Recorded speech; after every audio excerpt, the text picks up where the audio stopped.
It's live, expert money and real estate advice every Sunday. Ilyce Glink is on AM 750 and now 95.5 FM, News Talk WSB. Welcome back, everybody, to the Ilyce Glink Show. I'm live on Sundays here on News Talk WSB. So glad you could join us for a special show today. I have invited 4 of the smartest people I know to come in and talk about your money and the economy and how it's all going to tie together. I was thinking about this. I was watching CNBC last week, and I thought, we really need a little bit of perspective here. It's not just enough to kind of look around at our own backyards every time. I mean, really, real estate is so local. It is about what's going on in your backyard. But sometimes we need to bring in a little bit of other perspective to give you a little more insight into what could happen over the second half of the year. If you want to join me online, you can. My website, thinkglink.com, thinkglink.com. Don't forget to join me on Twitter. I am at Glink, at Glink. If you want details and contact information for our guests today, you're going to want to go to the thinkglink.com blog, where we will post all kinds of information about this as well. My first guest is Greg McBride, a longtime contact and friend of mine. He's a senior financial analyst and vice president for Bankrate.com. And Bankrate, as you know, is one of my favorite websites to go to for mortgage information, home equity information, in fact, any kind of loan that you could get, CDs, all the rest. All of it is there at Bankrate.com, which is great. But in addition, there's other kinds of information there as well. And Greg provides in-depth commentary and analysis and all kinds of practical advice for consumers. And I thought he'd be a perfect way to start off the show. So, Greg, welcome to the Ilyce Glink Show. Thank you very much, Ilyce. It's great to be with you. Perfect. So, as we reach the midterm of our summer of Greek discontent, I just love that. It all sounds so Shakespearean. But seriously, things are really heating up in Europe. I keep hearing all the time about how this is going to affect the U.S. I have some pretty strong feelings about how we're heading back into recession. I hope I'm wrong, but I'm feeling like there's just a lot of missing pieces here. When you start hearing the Fed talk about a QE3 and they're going to pump hundreds of millions of dollars back into the economy, you look at Europe, they're in recession, serious unemployment issues there, China's slowing down. It seems like the world is, coming apart at the seams this summer. From where you sit, is that what you're seeing? Well, here's the pattern that we're seeing, and it sounds very familiar, looks very familiar, because it's very familiar to what we've done each of the last 2 years. If you divide the calendar year into thirds, the pattern of 2010, 2011, and so far 2012 is that the first third of the year everything looks hunky-dory, economy's doing better, stock market does well, people start to feel better confidence-wise, and then we hit a soft patch in the middle third of the year where the economic data is softer. There's usually some sort of financial crisis in Europe, and then all of a sudden people start to worry about recession. They clutch the pocketbooks a little bit tighter, and I think we're going down a similar path this year to what we've done each of the last 2 years. The difference, Ilyce, is this. Each successive year, the economy is producing at a higher level than it was the year prior. So the highs are higher, but the lows are higher, too. We're on stronger footing now than we were 12 months ago. We were on stronger footing then than we were the year before. And I expect that a year from now, we'll be on stronger footing than we are today. All right, but we're going to have to dance around some issues first. You're like every realtor on the block, right? You're optimistic more about the economy. The problem I'm having is that we're in an election year. So historically, and you've been in this business long enough to know that every presidential election year, you see a dramatic slowdown in real estate in the 6 to 9 months leading up to the election as people are really unsure about what's going to happen. They get more and more unsure as you get closer and closer to that actual election day. Then you have the added craziness at the end of this year with the Bush tax cuts expiring. You have the mandatory cuts if the political system can't come to grips with what has to be done. So you've got these draconian cuts that are going to go into effect. So you have, I think, an unusual amount of insecurity about these kinds of major things and what's going to happen to the economy. And I don't think this is going to be anything but a deeply divisive and crazy kind of an election year. So don't you think it's a little different than the last couple of years? Well, look at last year. We had the debt ceiling debacle, a debt rating downgrade, a barrage of poor economic data, and a stock market correction all within 6 months. Or 6 weeks, rather. All within 6 weeks. And so, which was a scary time. A lot of people thought we were going into a recession then. Didn't turn out to be the case. So, no, there's no denying there's a ton of uncertainty with regard to this time around. And you've hit on all of them. The fiscal cliff, Europe's debt issues, the slowing growth in emerging economies, not to mention just the uncertainty about the election. We have had a stock market correction already. Gas prices are still a threat, even though they've pulled back nicely over the last month. Household incomes are stagnant. People they don't have the confidence or the spending power. So, yeah, those are the issues I was talking about that we're going to have to navigate our way around in the second half of this year. But I think the precedent is there that, much like last year, even when things look pretty dire, we still managed to evade that worst case scenario. Which is all good. I don't really want there to be a recession. I just feel like it's not that even that I feel like it's 1937 all over again, although I guess it could be if the cuts go into effect. And 2013 could just be a nightmare. But we'll see how that goes. Another issue of concern that I'm seeing and hearing from every single week from my listeners is the HARP plan. So people are still getting offers of loan modifications, requiring them to kill their credit before, with the 3 payments, which is just silly.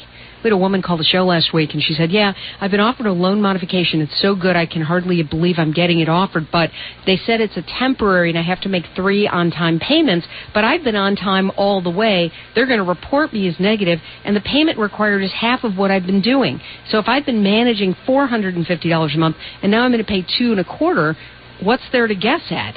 Why do they have to destroy my credit to actually have this go through? And it's kind of interesting because you feel like HARP should be all on the right path by now. We had heard how HARP was going to start the end of last year, November 1st, December 1st, and that for people way underwater, that was going to happen first third of the year. Here we are, middle of the year, and I don't know, is HARP really rolling along? Well, HARP and modifications are 2 different programs. True. HARP and HAMP. HAMP, the modification program, don't get me started. It's been a huge waste of time. It does nothing but kick the can down the road. HARP, on the other hand, although the much-needed enhancements came, in my opinion, 3 years too late, better late than never. And so the ability for people to refinance that are deeply upside down, that has just really started to take effect and gather some momentum here since March, is really starting to pay dividends because I mentioned earlier, household incomes have been stagnant.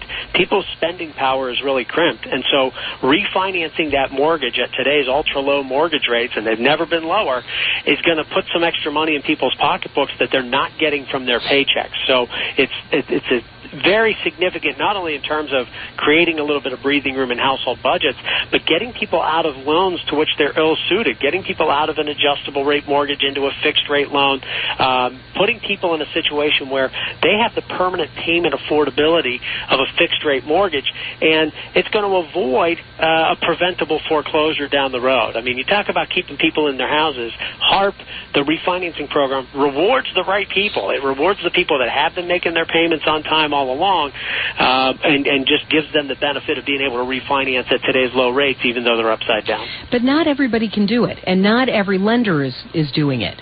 Is that what you're finding? Because we're hearing from people who are trying to go through the HARP program, and they're being told, well, you don't qualify, or this, or, it's not as easy as you kind of make it seem. Well, anything the government's involved in is never easy. So true. So that's not to say there isn't plenty of red tape involved. But look, if you're willing to put in a little bit of effort and persistence, and you can shave several $100s off your monthly payments, I would say it's worth it. And the numbers have gone up dramatically. There are more of these loans, a lot more of these loans being done now. As many as a third of refinancing applications are for the HARP program. So it's starting to gather some momentum. And, my advice to people is, look, if you're getting a song and dance from one lender, there's plenty of fish in the sea. try another one. That's really the whole essence of shopping around is trying to get the best deal that you can, and sometimes that shopping around is also important in terms of getting the consistency of the message. The first person who tells you you're not eligible doesn't necessarily mean you're not eligible. They may be reading from the wrong script. You call somebody else, you might get a different answer. I've said that so many times during this whole thing where it's like, okay, you don't like the answers you're getting, just hang up and try again, because the next person might be smarter, better able to suit you, have a better attitude, woke up on the right side of the bed, who knows? Yeah, we've all had that experience in one customer service contact or another. All right. So with HARP, I think one of the misconceptions, and you just touched on it, is this idea that you can only go to your own lender. But instead, this program is designed to shop around to how many lenders? Can you shop around to anybody, or is it just the 40 lenders who are kind of involved with the government programs, making home affordable?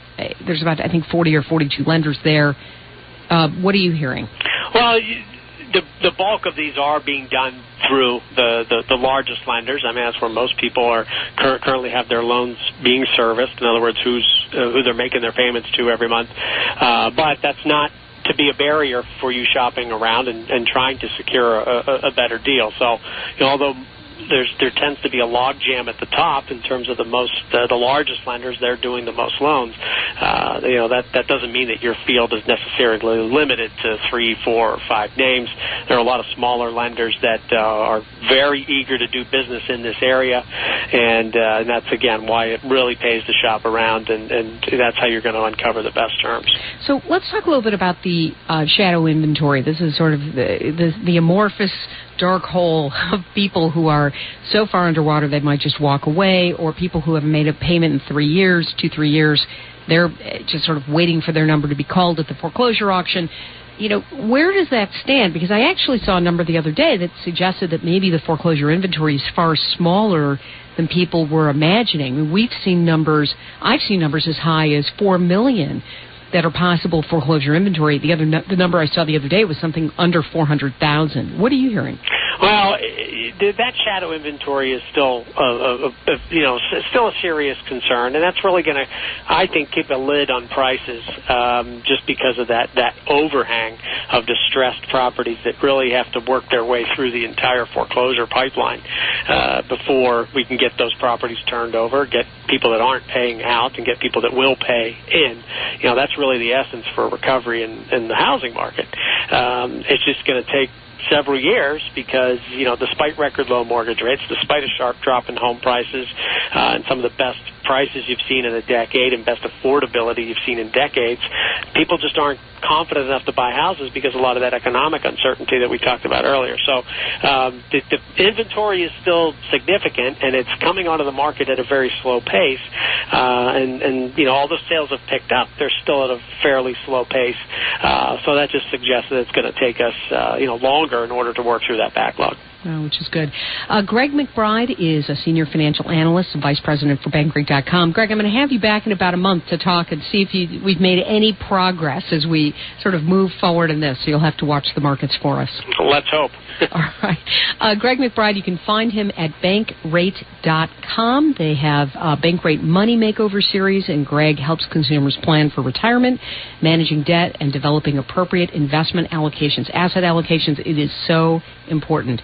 I'm Ilyce Glink. This is the Ilyce Glink Show. Stay tuned. We have Liz Weston coming up next. Liz Weston is a Pulitzer Prize-winning journalist, author of several books, and she has been a frequent guest on the program. She's going to talk about your money and how you need to think about it as you go through the year planning for what might be the financial cliff. We don't know, the fiscal cliff. So stay tuned. We'll be right back with more on AM 750, now 95.5 FM, News Talk, WSB. Find her expert advice anytime at thinkglink.com and find her live midday every Sunday on AM 750 and now 95.5 FM News Talk WSB. Welcome back, everybody, to the Ilyce Glink Show on News Talk WSB. Coming up next, we have my good friend Liz Weston, her book, The 10 Commandments of Money, Survive and Thrive in the New Economy. I've asked her to come on to talk with us about what you can do to make sure the numbers tie out. It's such a tough year. Nobody's really getting raises. We still have a lot of people unemployed. And it just seems to me that if we're not careful with what we have, if we're not putting away 10 or 15% of our income, whether it's in a 401k or a Roth IRA or just in an old-fashioned savings account, if the worst happens, if we end up in recession, as I think we may, despite what Greg says, I still think we are heading that way. I hope we're not. Hope I'm wrong, but I think we are. And if you don't have cash in the bank, you are going to have a really tough time evaluating options. You know why? Because you're not going to have any. So Liz is going to come on and we're going to talk about where to put your money, how to think about saving, and survive and thrive in this new economy. I'm Ilyce Glink. Stay tuned. We'll be right back with more on News Talk WSB. Find her expert advice anytime at thinkglink.com and find her live midday every Sunday on AM 750 and now 95.5 FM News Talk WSB. Welcome back, everybody, to the Ilyce Glink Show. We're here on Sunday mornings, 11 to 1 on News Talk WSB. So glad you could join me today. Don't forget to go to the website thinkglink.com, thinkglink.com. And if you've missed a show, we podcast them all. No need to do without. Just go to the website. You can listen online, click on the podcast button, or you can actually go to iTunes, where we have all of the shows for years and years and years and years, however far back we started doing this. All of them are at iTunes as well. And then don't forget to go to Amazon.com. And if you are looking to invest in real estate, I have that series of ebooks that are online at Amazon. Just click on the ebooks tab.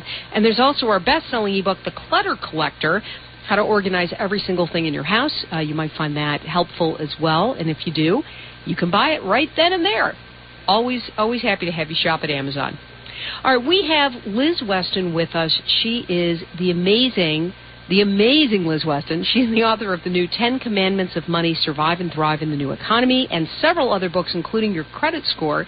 She's been a guest on the show more times than I can count, and she writes the best-read financial blog over at MSN Money. Liz, welcome back to the show. Thanks, Ilyce. It's always great to be here. It is good to be here. So people are talking, and we had a bunch of questions last week about this, about inheritances and wills, people contesting wills and what they can do, people trying to figure out what they should do with inheritances they don't want. I know this is something you tackle in the book, The 10 Commandments of Money, but, where are we? What are people thinking about today, especially baby boomers? Well, the interesting thing is I think that there's a lot of talk about all the money that's going to be coming to the baby boomers and then to their kids. $27 trillion over 40 years was the last number I saw, which is pretty impressive. But what people don't realize is the vast majority of that money is going from very wealthy families to their already well-off kids. And what's happening with the great majority is that the older folks are living longer than expected. They are incurring much higher medical bills than expected. And then throw in what happened with the recession and the aftermath. The house isn't worth as much anymore. Their investments aren't worth as much anymore.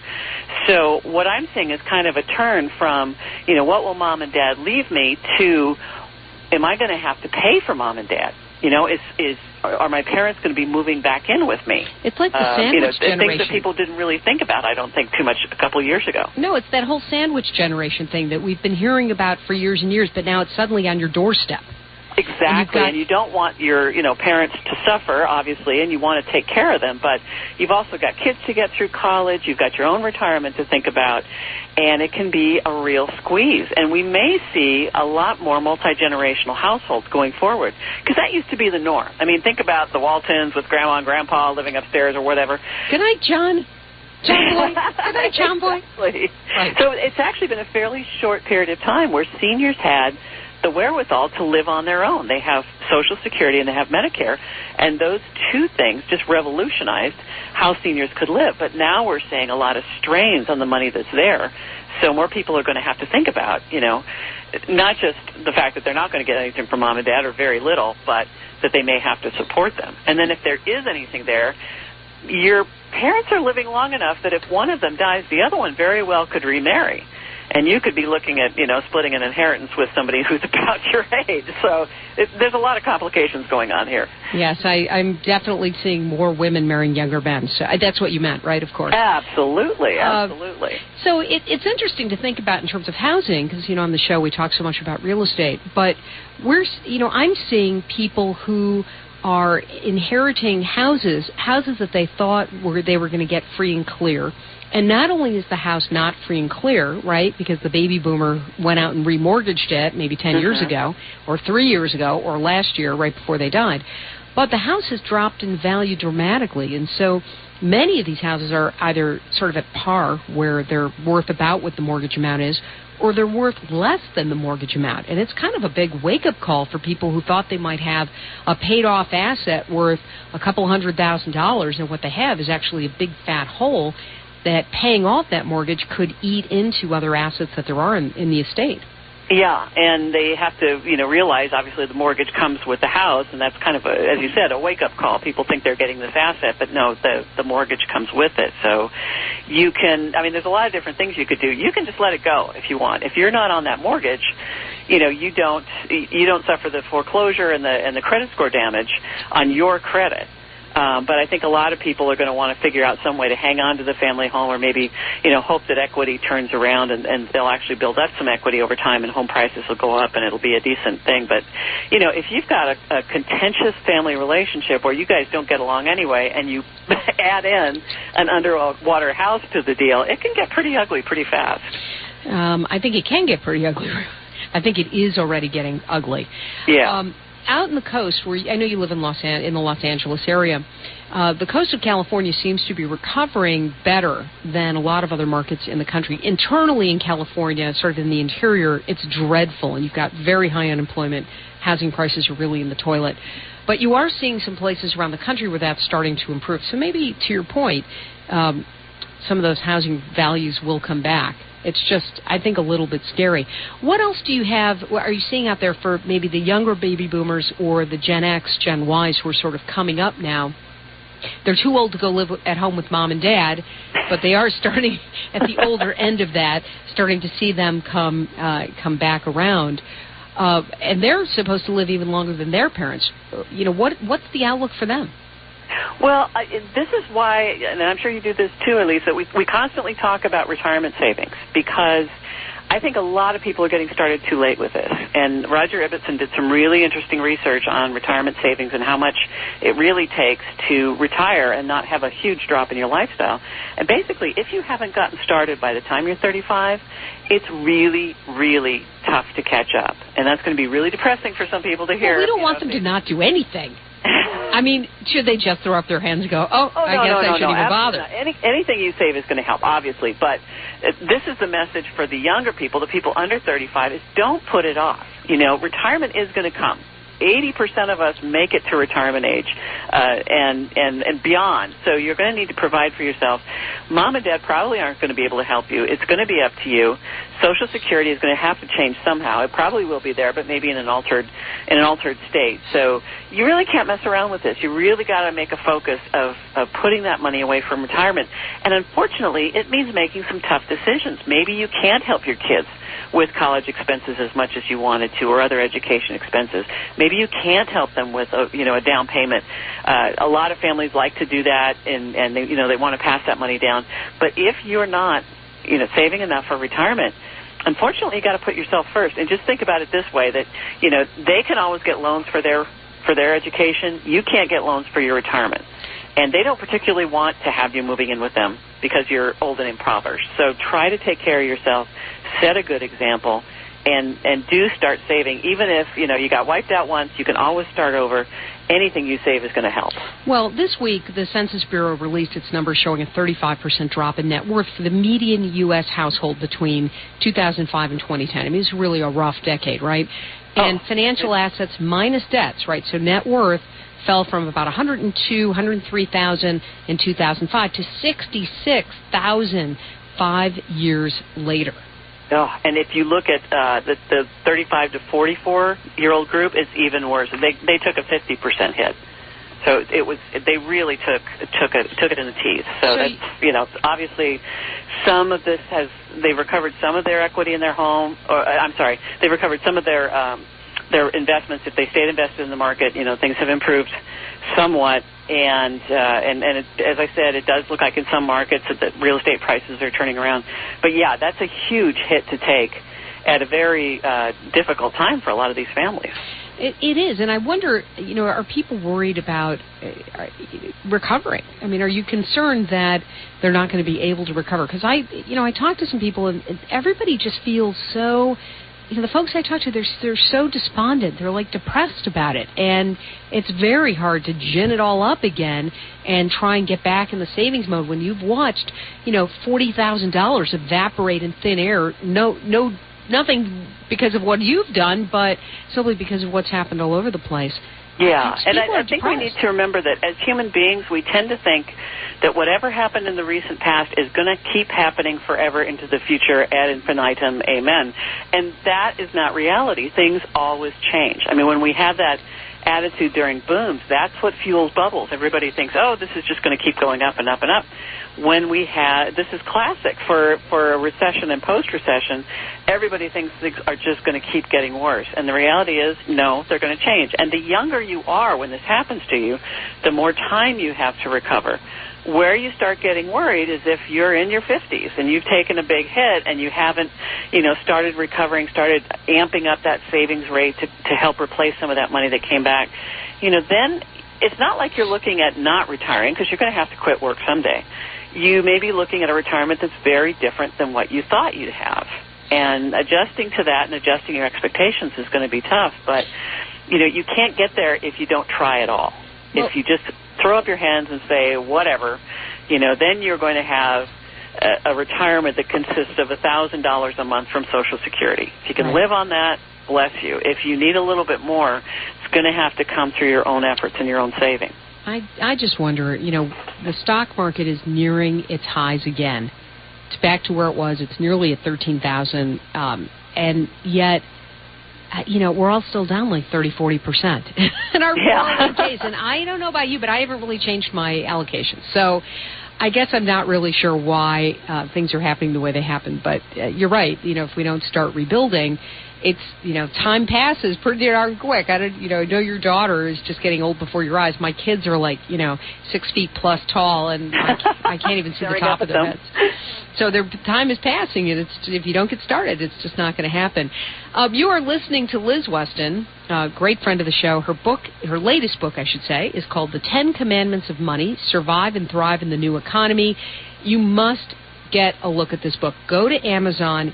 It is so incredibly helpful. You are going to want to own it, and you should just buy it and be done with it, because if you follow these 10 commandments, you are going to have a much happier financial life. Liz, thanks so much for joining us. It's my pleasure, Ilyce. All right, I'm going to send everybody to your website, lizweston.com. AskLizWeston.com. AskLizWeston.com, right. AskLizWeston.com. And then you can also find you at MSN Money, right? Absolutely. Sounds good. Thanks so much for joining us, Liz. Stay tuned, everybody. We'll be right back with more on News Talk WSB. Find her expert advice anytime at thinkglink.com and find her live midday every Sunday on AM 750 and now 95.5 FM News Talk WSB. Welcome back, everybody, to the Ilyce Glink Show. When I talk to somebody like Liz Weston, it makes me really think about where I am in my own life. With my 2 boys, I'm so fortunate that my mother has the financial wherewithal to be independent and will be able to continue to be independent. But there are so many people who aren't in that position. And if you are in financial difficulties, and you've got parents in financial difficulties, and kids who have graduated from college or lost jobs, can't find the right thing to do, it's 3 generations of problems. 3 generations that need an infusion of help in order to get their financial lives back on track. And it all starts with one step. One step that you take every single day to make your financial life better. Start with your own. Be selfish here, I want you to focus on what you're doing. So you start with your own, and then the next thing you do is move to your parents and help them, and then your children, because they can, of course, live with you once you get yourself straightened out. But everybody has to pitch in. It is so important. If not, the whole thing comes apart at the seams. And we are in such financial straits right now that everybody has to move in step together. I'm Ilyce Glink. Stay tuned. We're going to come back and have a whole nother hour of really amazing information. These are people you need to listen to.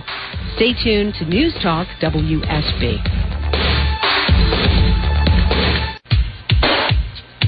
It's live, expert money and real estate advice every Sunday. Ilyce Glink is on AM 750 and now 95.5 FM News Talk WSB. Welcome back, everybody, to the Ilyce Glink Show. Hey, we're live on Sundays, 11 to 1 on News Talk WSB, and we're talking about your money. Really, what could be more important to you on a Sunday morning? Not much. With me in the studio now is my good friend and editor at Money Watch. You hear me talk about Money Watch every week? Well, here's the guy who makes it happen, Jack Otter. Is the executive editor of Money Watch and the author of a brand new book that you must buy. It is the most beautifully designed book on personal finance I have ever seen, including my own, and it's called Worth It, Not Worth It, Simple and Profitable Answers to Life's Tough Financial Questions. Jack, welcome to the Ilyce Glink Show. Well, that's a very welcoming introduction you've given me. Thank you. You're welcome. This book is so gorgeous. I've been looking at it on Amazon where you can buy it right now, and you should go there and do that. And it has, I have to say, I can honestly say, Jack, I have never seen a financial book that has a picture of a hot tub and girls in bikinis in it. Ever.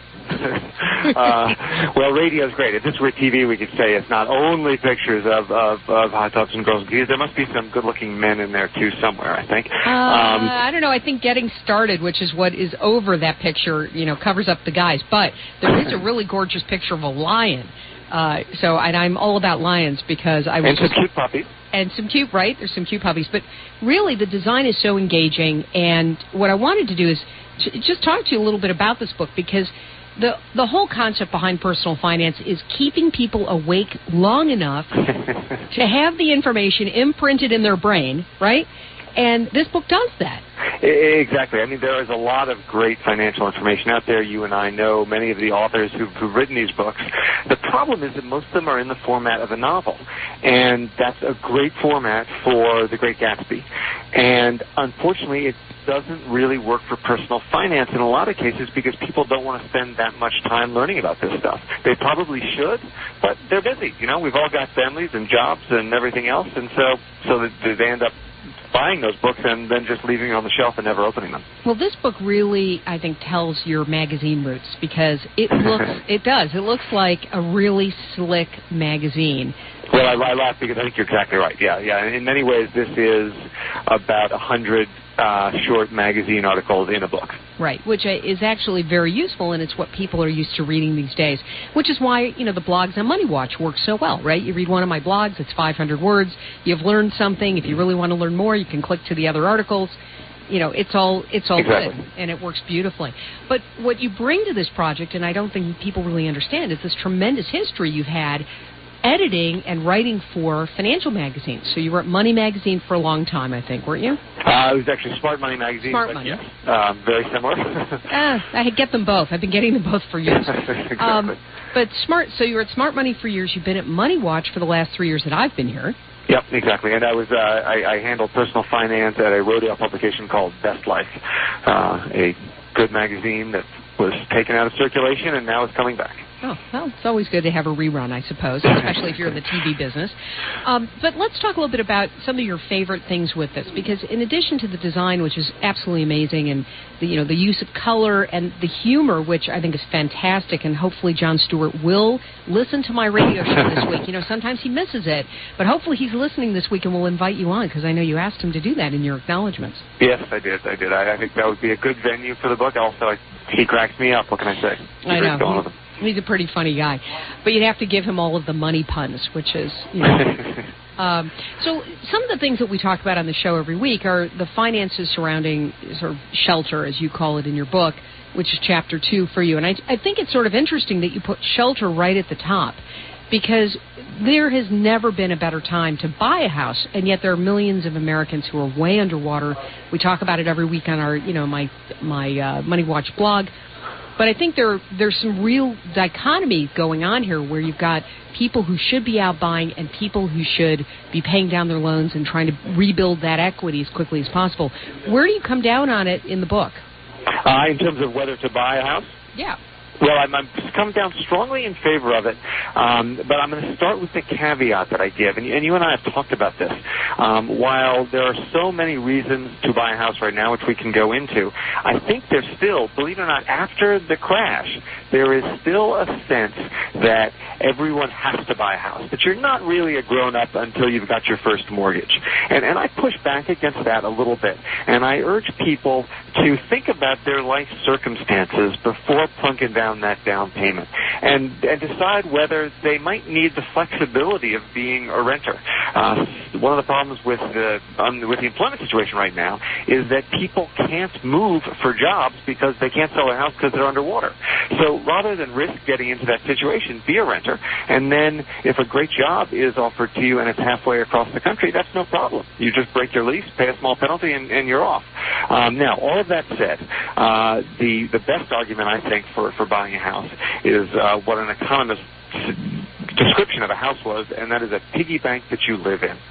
It's really a behavioral argument more than a financial argument, and the fact is that despite the problems many people have, most of us do scrape together that monthly mortgage payment, and we do it every month for 30 years, and sometimes even more, and after that period, we own an asset that's been going up, forget the bubble and the post-bubble crash, roughly 1 point above inflation for a long time. And it's a very valuable asset. And if you don't have that discipline of paying that mortgage every month, the fact is that you'll probably spend a lot of that money on other stuff like dinners out and nicer cars and new sneakers.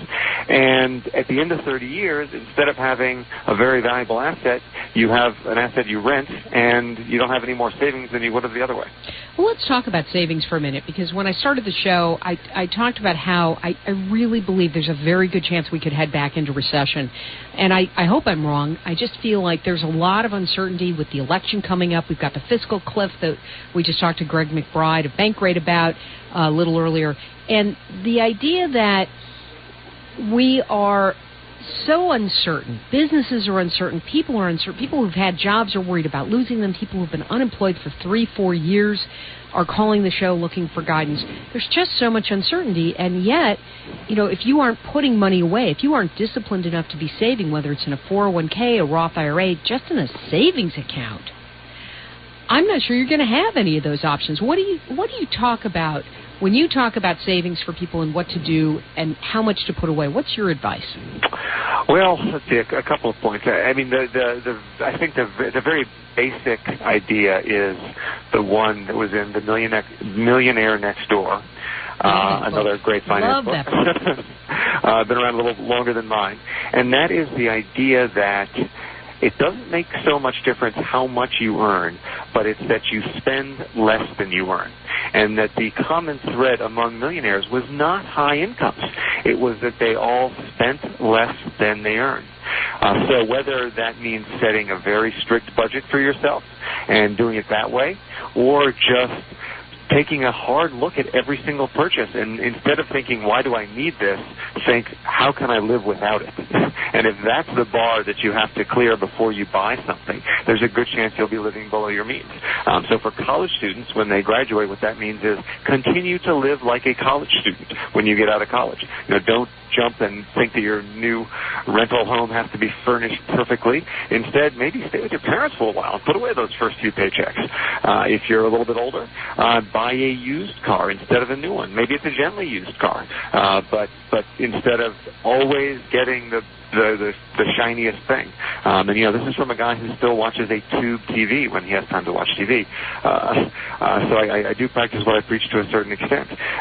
So that's number one, is keep the spending down.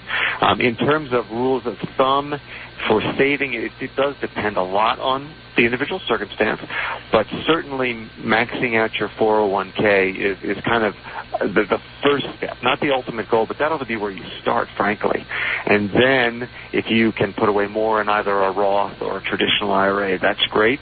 And, of course, these days, with all of our jobs so tenuous, the emergency fund is even more important than ever, so that if you do lose that job due to layoffs or your company goes bankrupt or whatever, you don't have to dip into the retirement savings, but you've got a little bit of a cushion while you look for a job. Yeah, it's interesting. We had a caller last week. He's been unemployed for 3 years, went back into the healthcare industry, got retrained, can't find a job in the healthcare industry of all things, which is really, really terrible. But yet he asked me how he has a couple of little freelance jobs. Should he start an IRA? He's worried about retirement. I said, look, you got bigger issues than your retirement. Retirement's 30 years down the line for you. You really need to think about having an emergency fund, having that rainy day fund, because it's pouring on you. Sure. And so this idea that you can, I love that he's thinking about the future, but I really am worried about him with the present. And so I think people kind of underestimate how important it is to have that cash on hand. I mean, if your car breaks down and you need to replace the radiator, you don't really want to be dipping into that 401k for that, or an IRA, or even a Roth.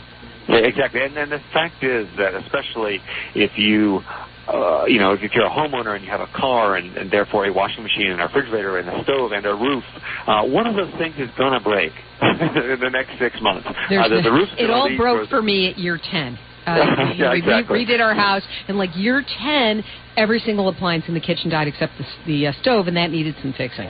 So people should not be surprised. These things do not come out of the blue. You don't know when it's going to happen, but you can be guaranteed it's going to happen. So, in effect, start paying for it now. Putting that money into a savings account means that instead of borrowing or raiding a retirement account, the money's there. So the worst part for so many people, young people particularly, is the dreaded student loans. You've got $20,000, $30,000, $40,000, $50,000, $80,000 of student loans, and you get out of school, and then you have to start paying them back. Really scary for a lot of people. What do you advise? I have one of my web producers, Jen, and I've talked about her on the show before.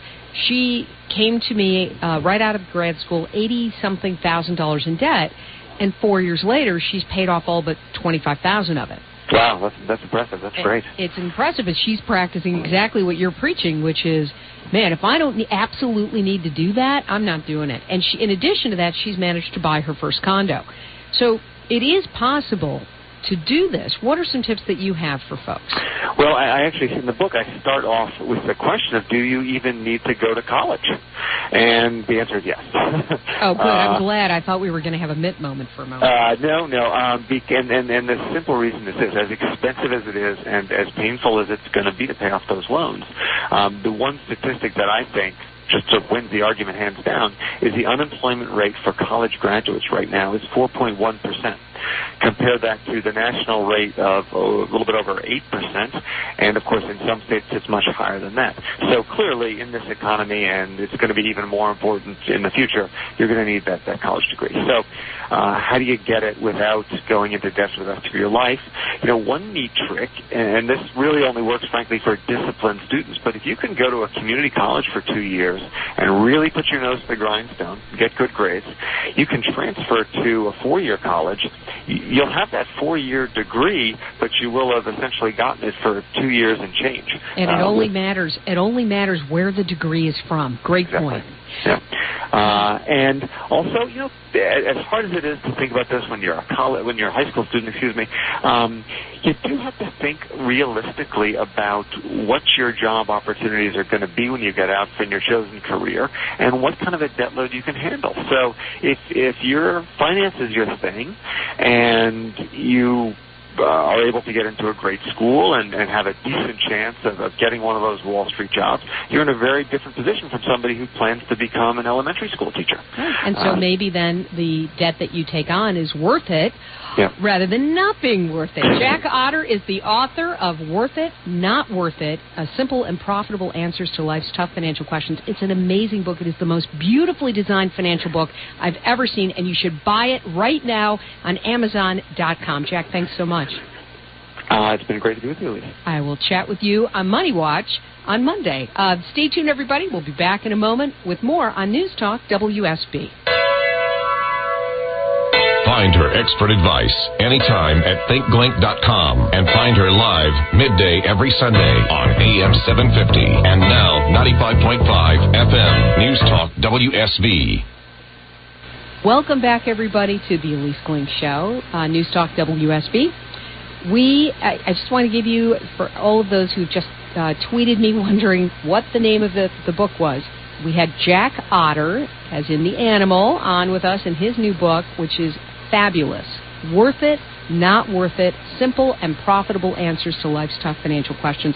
The book is in color, and as Jack said, it is seriously like having a whole bunch of magazine articles strung together that gives it to you in just a really fun and entertaining way. So if you normally get put to sleep and by every financial book you read, even mine is not my financial books are not as beautiful as this, but the next ones will be. You are going to want to click on Amazon.com right now. Look up Jack Otter. The book is called Worth It, Not Worth It. Simple and profitable answers to life's tough financial questions. I will also link to it from the Think Glink blog so that you can find it there as well. And you don't want to miss it. Jack is super smart. He's been doing this for a really long time. And I work with him every day at Money Watch, where you can read my home equity blog. All right, when we come back, we're going to have a conversation about the mortgage market, what's going on with it, and property values across the country, and, of course, here in Atlanta. My next guest, Fred Glick, I've known him for ages. I guess it'll be the Glick and Glink half hour, but you'll want to stay with me as we go through your best bet for refinancing the rest of this year. I'm Ilyce Glink. You're listening to AM 750 and now 95.5 FM, News Talk, WSB. Find her expert advice anytime at thinkglink.com and find her live midday every Sunday on AM 750 and now 95.5 FM News Talk WSB.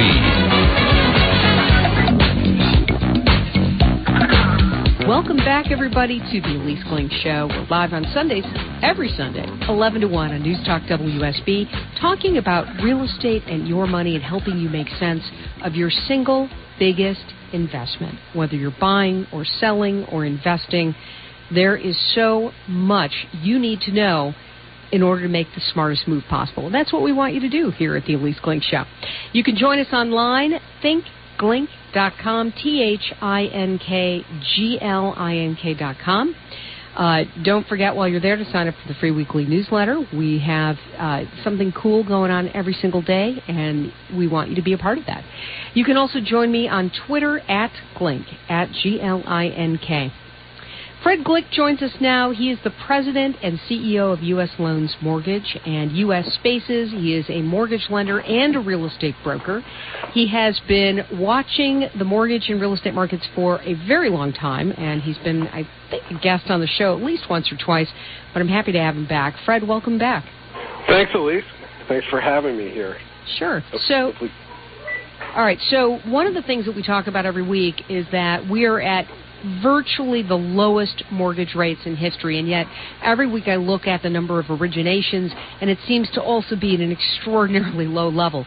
People aren't able to really take advantage of these rates. Do you have any idea why that is? Well, yeah, first of all, we are at the lowest rates since, I believe, the Andrew Jackson administration, and it's a sign that the rates are down because there is a lack of demand. It's the simple economic theories of supply and demand. The problem is, during the mid-decade of the last decade, whatever the aughts, whatever we ended up calling it, we had this phenomenon that was caused by one word, and that was fraud. So all this fraud happened, increased everybody's values, all the excitement went up, we had all these insane loans.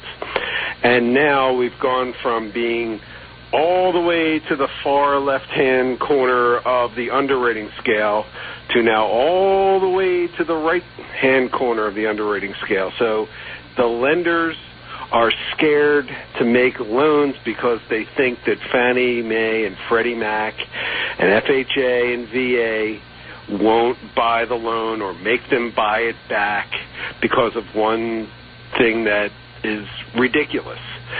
So because of that, that's the major problem, that they're just scared to lend unless you're ridiculously perfect. In other words, if you don't need the money, that's when they want you. Oh, absolutely, yeah. So it's kind of interesting because there's so much talk about what is actually going to happen to Fannie Mae and Freddie Mac, and there's quite a strong movement. I'm surprised by this, of people who just would like to get rid of them altogether and let the big banks start forming their own mortgage secondary markets, which I think is probably a recipe for disaster all over again in a different way. God. And you have no idea. Well, tell us, why is that as bad an idea as I actually think it is? Here is, first of all, I'll kind of give you what my idea is to do with the market, and then I'll work backwards to it. What Fannie Mae, Freddie Mac, FHA, VA, and USDA are places where you go to either have a loan insured or a loan guaranteed or a loan passed through to what's called the secondary market. So my idea is let's form one agency of the federal government that says, here's a set of good quality guidelines, and if you follow these good quality guidelines, we'll put a rubber stamp on the loan to say, God forbid something happens and the loan goes into default, we as the United States government will back that loan up. And my idea is to also have some type of insurance with each and every loan to come up with an insurance pool like you have the MIP idea on FHA.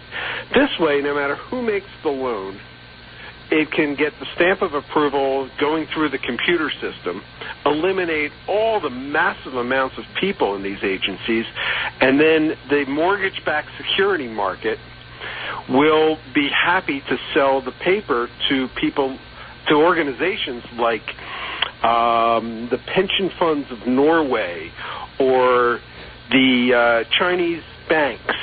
These are the people who actually control the mortgage market. So to go to Chase, Citi, Bank of America, or any of these big banks who will just lend money, it's never going to happen, because where do they get the money to lend? They get it from you having your savings account. So if your savings account pays 1% and they're able to lend it out at 3%, they make 2%. It's called a spread.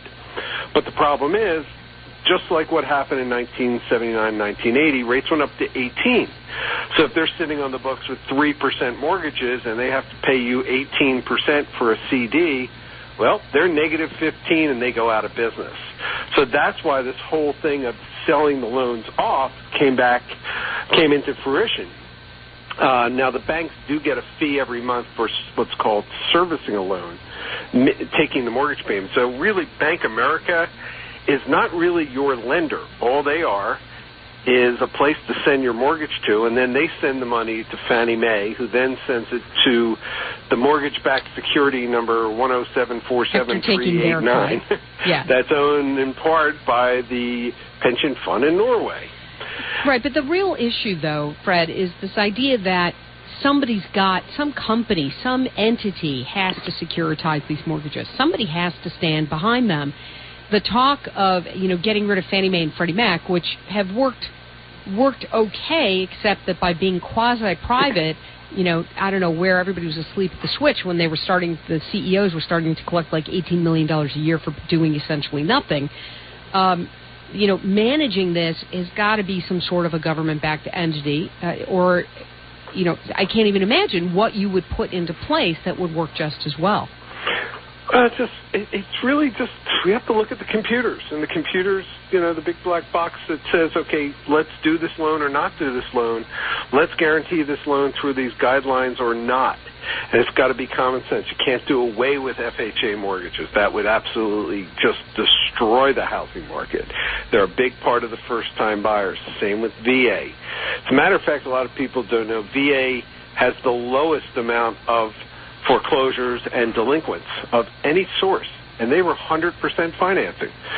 So, if you underwrite a loan properly and you give it to the right people, it's not going to be an issue except if they start massively losing jobs. Well, you're always going to have divorces. You're always going to have just situations where people can't pay. But over the long run, you have to have this federal stopgap, but now it's in 5 agencies, and I'm talking about putting it into one much smaller agency that's concentrated on an underwriting guideline and a computer system and letting the free markets go out and make the loans, knowing that it's going to be okay if something goes wrong. And then right, but what you're talking about is having government underwriting all mortgages, not having a free market system. Well, all you're saying is we'll insure it. No, you're saying the government's if you underwrite to these guidelines. You're saying the government's the stopgap. Which was always the implication. Which was always the implication for Fannie Mae and Freddie Mac. Correct, but they just made it a little big.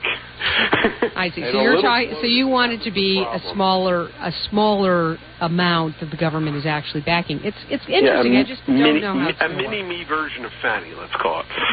Okay. Well, let's talk about people who are sort of in the free market side, who are out, shopping around for a mortgage, and it is so very tough for them to actually get something. I mean, I've had people call the show and they've been rejected for a loan because they had a $1,500 loss on a $500,000 income. Everything looks perfect, but this $1,500 loss was as a passive investor in like a nephew's business, and they got rejected because they said, well, we don't know. Next year it might be a $150,000 loss. Yeah. And like the business is $20,000. It's not going to ever be a $150,000 loss. But in a bank's mind, this is just, it becomes such a paranoid question mark. So paranoid is a great word. What is the right way for people to go about looking for a loan? Well, there's a lot of components. One is the appraisal. That's a nightmare, especially if you have an appreciating market. The comps don't catch up to the values. And there's the HBCC nightmares that we're still continuing to have of very unqualified, underpaid appraisers coming up with values that are just insane. Income is the second hardest thing, especially for self-employed people. I had one situation where someone made, I'm making the numbers up, like $50,000 net income in 2010, but they made $49,000 the next year, and the loan was rejected for declining income, even though with the $49,000 they qualified with no problem. Somebody needs to, smack these underwriters in the head and deal in reality instead of just looking at the guideline. The other thing that happened, a lot of people don't realize, when the crash happened and the mortgage companies literally stopped lending, they were able then to fire the really experienced underwriters, and they disappeared, most of them, out of the business. So the new underwriters that they've hired in the last couple of years have learned exactly what the guidelines say and have no ability to interpret reality. They're just going by the guidelines, and the banks have scared them into underwriting conservatively. That makes me so mad. I know. It makes me really mad because what we're doing is setting ourselves up for failure. Unless banks are willing to actually take a risk and lend to somebody who needs the loan as opposed to somebody who just doesn't need the loan, we're not going to ever get anywhere in this country. We're not going to come back. We're not going to build rebuild our strong financial system, and we're not going to rebuild trust from people in the financial system. It has to be both things to work. You need a strong financial system, and you need trust in the financial system. And if you don't have both, we're not going to build, America great again. It's just not going to happen. And you have the CFPB and the Dodd-Frank rules, and everybody's interpreting them differently, and they're making it more difficult for people to. Here's another part of this. They're making it more difficult for people to actually get loans that are at a good price. And this jumps into an article I read in the Wall Street Journal by Alan Seibel the other day, where the banks have even admitted on the HARP loans that they're charging big fees to do it because most people think you have to go back to your lender, like Bank America to Bank America or Chase to Chase, when in fact you don't. Normally under the program, but the other problem is the wholesale lenders that I deal with have been cutting back from unlimited loan to value to 105% loan to value, so that if you have an over 105%, you've got to go back to your lender because they're the only one that's going to do it, and they're going to charge you whatever you feel they feel like. And that was you. So against the whole point of HARP. It was supposed to not be ripping off the consumer. It was supposed to be helping. But what they're doing is they're adding $8,000-$10,000 in fees onto the back end of the loan. So it's even worse than that. You're just paying fees on top of interest on top of fees, and it makes me sick. And they're usually financing them into the loan, so it's now at a higher loan to value. It's just, hello. Oh, I had meetings with people at the White House about HARP 2 before it came out. And they were in total agreement with me of how to do it and what to do, and they really wanted to help. But the banks have just been putting the brakes on purpose. The FHFA hasn't really helped. They won't tell the banks to do anything. The interim director won't listen to anything. Even FHA at this point, they just started a refi program where it can be really cheap on the upfront and the monthly mortgage insurance, but then the lenders started throwing their little layers into it to make it even tougher. Oh, it's crazy. So it's just, you got to drudge through it and put pressure on your Congress people. They're all running for re-election this year. If you have any kind of mortgage problem, because they have people on staff who do real estate and mortgages, and you find that person in their congressional office, and then you keep calling them nonstop until they actually help you. We're on the flip. We've got Fred Glick with us today. FredGlick.com. It's almost like my name, but it's GLICK.com. We're going to confuse everybody, but I'm going to put it up at the Think Link blog so that you can see it, and we will tweet about it. Fred Glick, GLICK.com, mortgage lender and real estate broker and all-around smart guy. Fred, thanks for being with us. My pleasure. Working me up there, at least. Well, you better answer all the emails, right? Not a problem. All right. Thanks for joining us, everybody. I will be back next week for another adventure with you in real estate. Glad you could join us today. If you've got information that you think I need to know or you want to ask me a question, go to my website, thinkglink.com, ThinkGlink.com. We'll be back in just a moment. Stay tuned to News Talk WSB. Find her expert advice anytime at thinkglink.com and find her live midday every Sunday on AM 750 and now 95.5 FM News Talk WSB.